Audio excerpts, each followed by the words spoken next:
Ayan, so welcome back po dito sa De Enrica YouTube channel. Well, una po sa lahat, tayo po nagpapasalamat sa inyo pong patuloy na pagsuporta at tayo po hihingi pa ng maraming suporta dahil ito na nga, na-content po natin kanina na si BP Sara Duterte po ay nag-resign na, no? So we expect na matindi pong pakpakan, po. So she will be needed, no?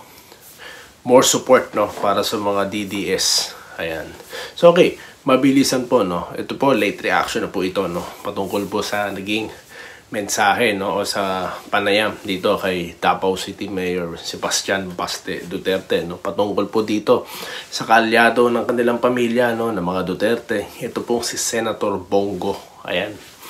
Kasi nga daw, tawag dito, kapansin-pansin na ang pananahimik nito, no? Sa mga issue na patungkol po sa kanilang syudad. Ayan. So, pinansin niya po ang mananahimik. Well, napansin ko rin po, no, natahimik po talaga si Senator Bongo, no. Well, siguro, naisip ko po dyan, yan po siguro talaga yung nature niya, no. Tahimik lang talaga siya, no. Pero alam niyo po, yung hawak niya, yung mandatong bigay sa kanya, no, hindi po para manahimik siya, di ba? At naniniwala po ako, hindi siya naging senador para mag-enjoy as senator, no.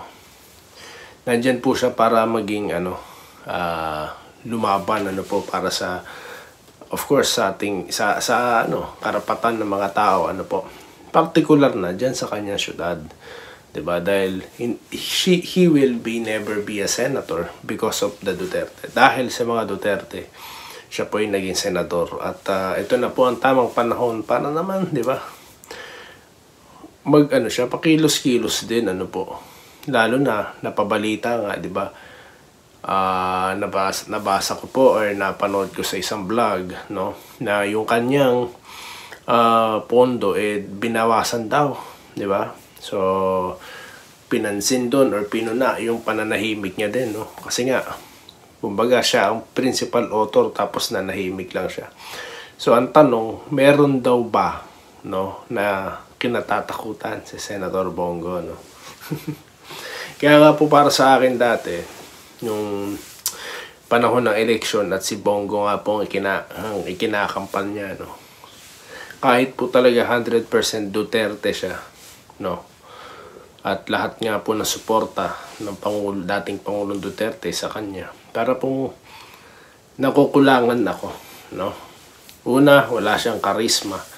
Pangalawa, parang ganito nga, parang tahimik siya, 'di ba? Parang nagsasalita siya pero parang pilit, no? Di katulad nila Ronald Bato de la Rosa, tingnan niyo, talagang nagpapakasenador, po, si Senator Robin Padilla. Ayan. Mga nilagay kasi sila diyan ng dating pangulo, no, para sa mga ganitong klase ng bagay, 'di ba? Kasi kailangan nga po natin ng check-in balance. Again, hindi po para labanan ng gobyerno. Mali po yan. Hindi po yan ang ating kinakampanya dito, no? We supporting the government. But at the same time, kailangan nga po talaga ng check-in balance. Kaya nga po kahit sa ibang mga bansa, katulad po ng mga napagtrabahuhan ko, no, dyan sa Singapore, dito, nakita niyo po yung high level of usapan nila, mga discussions nila. May mga may mga oppositions din, di ba? So, we need to have an opposition. Kaya nga mismo ang retiradong presidente na ang tumatayo.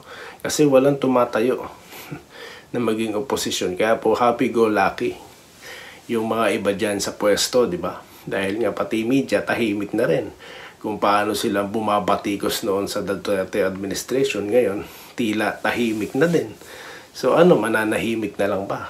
Kaya nga ito yata si BP Sara hindi na po nakatiis, no? Kasi nga po, if she will remain as part of the administration, she will be the alter ego of the president. She can't say anything about the administration, di ba? So right now that she resigns, she's free, no, to do whatever she wants, no, as long as yan po nararapat, no, para po sa ating lahat. Ayan, because you can't question the government if you're part of it, right?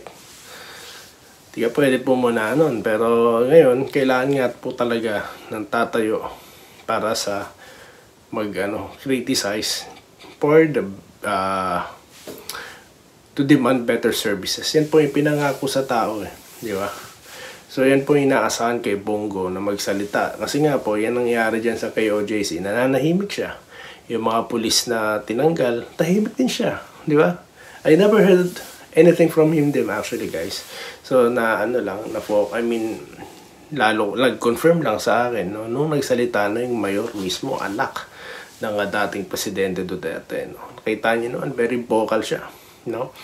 Despite na may mga di umano kumakalat na mga palita or mga sabi-sabi na di umano siya daw po masususpinde. Hindi siya natakot. Yung maisug diyan sa Pampanga successful at dinaluhan niya at ang iba't ibang personalidad katulad nga po ni Agent Morales nagsalita din po yan si Attorney Trixie at marami pa pong iba kaya talagang